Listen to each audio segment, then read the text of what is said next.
Item ಯಾವುದೇ ಇರಲಿ try ಮಾಡಿ ಆಚಿ ಚಿಕನ್ ಮಸಾಲಾ. ಶಿವಮೊಗ್ಗದಲ್ಲಿ ಬೀದಿ ನಾಯಿಗಳ ಡೆಡ್ಲಿ ಅಟ್ಯಾಕ್ ಮುಂದುವರೆದಿದೆ. ಬಾಲಕನನ್ನ ಅಟ್ಟಾಡಿಸಿ ದಾಳಿ ಮಾಡಿದವೆ ನಾಯಿಗಳು. ಕೋಟೆ ರಸ್ತೆ ಅಪ್ಪಾಜಿರಾವ್ ಕಾಂಪೌಂಡ್ ಬಡಾವಣೆಯಲ್ಲಿ ನಡೆದಿರುವಂತಹ ಘಟನೆ ಇದು. ಪಾನಿಪುರಿ ವ್ಯಾಪಾರಿ ಶಿವಣ್ಣ ಪಾಪ ಅವರ ಮಗನ ಮೇಲೆ ಭೀಕರವಾಗಿ ಬೀದಿ ನಾಯಿಗಳು ಅಟ್ಯಾಕ್ ಮಾಡಿವೆ. ಇದೀಗ ಅಮ್ಮ ಕರೆದ್ರು ಅಂತ ಪಾಪ ಮಗು ಬರ್ತಾ ಇತ್ತು.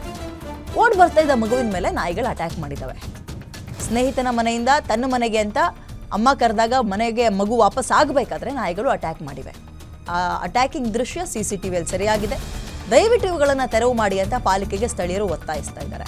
ಈಗ ಕೋರ್ಟ್ ಬೇಡ ಕೊಟ್ಟಿರುವಂತಹ ನಿರ್ಣಯ ಅಧಿಕಾರಿಗಳ ಕೈ ಕಟ್ಟಿ ಹಾಕ್ತಾ ಇದೆ. ಯಾವುದೇ ನಾಯಿಗಳು ಏನೇ ಒಂದು ಅಗ್ರೆಸಿವ್ ಆಗಿ ವರ್ತನೆ ಮಾಡಿದ್ರೂ ಕೂಡ ಅವಕ್ಕೆ ವ್ಯಾಕ್ಸಿನ್ ಹಾಕಿಸಿ ABC ಅಂದರೆ ಈಗ ಸಂತಾನಹರಣ ಚಿಕಿತ್ಸೆಯನ್ನು ಮಾಡಿಸಿ ಯಾವ ಗಲ್ಲಿಯಲ್ಲಿದ್ವೋ ಯಾವ ಜಾಗದಿಂದ ಅವುಗಳನ್ನು ಕರ್ಕೊಂಡು ಹೋಗಿದ್ರು ಅಲ್ಲಿಗೆ ತಂದು ಬಿಡಬೇಕು ಅನ್ನೋ ರೂಲ್ಸ್ ಇದೆ. ಇದು ಪಾಪ ಎಷ್ಟೋ ಜನಕ್ಕೆ ಅನ್ಯಾಯ ಆಗ್ತಿದೆ. ಹಿಂಗಾಗ್ಬಿಟ್ರೆ ಕತೆ ಹೆಂಗೆ ಹೇಳಿ ನೋಡಿ ಅಲ್ಲಿ ಈ ಹುಲಿ ಚಿರತೆಗಿಂತಲೂ ಕಡೆಯಾಗಿ ವರ್ತಿಸ್ತಾ ಇದ್ದಾವವು. ಇದಕ್ಕೆ ಒಂದು ಕಡಿವಾಣ ಹಾಕಲೇಬೇಕು. ಪೇಟೆಗ ಬೀದಿಗಳಲ್ಲೂ ಹಾಗೆ, ಅಂದರೆ ಈಗ ಬೆಂಗಳೂರಿನಂತಹ ದೊಡ್ಡ ದೊಡ್ಡ ನಗರದಲ್ಲೂ ಎಲ್ಲ ಕಡೆಯೂ ಕೂಡ ಇಂಥದೇ ಪರಿಸ್ಥಿತಿ ಆಗಿಬಿಟ್ರೆ ಈಗ ಅಲ್ಲಿ ಜನ ಇದ್ರೂ ಪರವಾಗಿಲ್ಲ, ಯಾರೂ ಇಲ್ಲ ಅಂದರೆ ಹರ್ಕೊಂಡು ತಿಂದ್ಬಿಡ್ತವೆ. ಹುಲಿ ಚಿರತೆ ಬೇಟೆ ಆಡುತ್ತವಲ್ಲ ಪ್ರಾಣಿಗಳನ್ನು, ಹಾಗೆ ಅಲ್ಲಿ ನೋಡಿಲ್ಲ ಆ ಮಗು ಅದ್ರ ಪಾಡಿಗೆ ಅದು ಓಡಿ ಬರ್ತಾ ಇದೆ. ಈಗ ನಾಯಿಗಳ ವರ್ತನೆ ಮನುಷ್ಯರದ್ದೇ ನಾವು ಹೇಳೋಕ್ಕಾಗಲ್ಲ. ಈ ನಾಯಿಗಳ ವರ್ತನೆ ಯಾವಾಗ ಹೆಂಗಿರುತ್ತೆ ಅಂತ ಹೇಳೋಕ್ಕಾಗುತ್ತಾ? ಆದಷ್ಟು ಬೇಗ ಇವುಗಳಿಗೆ ಈ ಸಂತಾನಹರಣ ಚಿಕಿತ್ಸೆ ಆದರೆ ನಾಯಿಗಳ ಸಂತಾನ ಎಲ್ಲಿ ಜಾಸ್ತಿ ಆಗುತ್ತೆ? ಅಗೇನಿಲ್ಲಿ ಅಧಿಕಾರಿಗಳ ಒಂದು ಗಾಂಚಲಿ ಅಥವಾ ದುಡ್ಡು ತಿನ್ನೋ ವರ್ತನೆ ಇದೆ ಅಷ್ಟೇ, ಇನ್ನೇನು ಅಲ್ಲ. ಅವ್ರು ದುಡ್ಡು ತಿಂದೆ ಕರೆಕ್ಟಾಗಿ ನಾಯಿ ದುಡ್ಡು ತಿಂತಾರೆ. ನಾಯಿಗೆ ಆಪರೇಷನ್ ಮಾಡೋ ದುಡ್ಡನ್ನು ತಿಂದು ಬದುಕೋ ಅಧಿಕಾರಿಗಳು ನಮ್ಮ ರಾಜ್ಯದಲ್ಲಿ ಇದ್ದಾರೆ.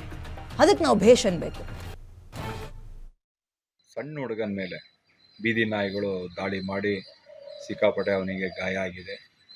ಊರು ತುಂಬ ಗಲ್ಲಿ ತುಂಬ ನಾಯಿಗಳಾಗಿದೆ. ಮಹಾನಗರ ಪಾಲಿಕೆಗೆ ಫೋನ್ ಮಾಡಿದ್ರೆ ಈ ಹಿಂದೆ ಅಲ್ಲಿ ವೆಟರ್ನರಿ ಡಾಕ್ಟರ್ ಇದ್ದರು, ಡಾಕ್ಟರ್ ರೇಖಾ ಅಂತ. ಈಗ ಅವರೇನೋ ಮೂಲ ಇಲಾಖೆ ಪಶುಸಂಗೋಪನಾ ಇಲಾಖೆಗೆ ಟ್ರಾನ್ಸ್ಫರ್ ಆಗಿದ್ದಾರಂತೆ. ಸುಮಾರು 5-6 ತಿಂಗಳಾದ್ರೂ ಮಹಾನಗರ ಪಾಲಿಕೆಯಲ್ಲಿ ವೆಟರ್ನರಿ ಡಾಕ್ಟರ್ ಇಲ್ಲ. ಡಾಕ್ಟರ್ ಇಲ್ಲದ ಪರಿಣಾಮ ಏನಾಗ್ಬಿಟ್ಟಿದೆ, ಸಂತಾನಹರಣ ಚಿಕಿತ್ಸೆ ಮಾಡುವಂತಹ ಯಾವುದೇ ವೈದ್ಯರಿಲ್ಲದೆ ಗಲ್ಲಿ ತುಂಬ ನಾಯಿಗಳು ಮರಿ ಹಾಕ್ಕೊಂಡಿದ್ದಾವೆ. ಅವಕ್ಕೆ ಸರಿಯಾದ ಆಹಾರನೂ ಸಿಗ್ತಾ ಇಲ್ಲ.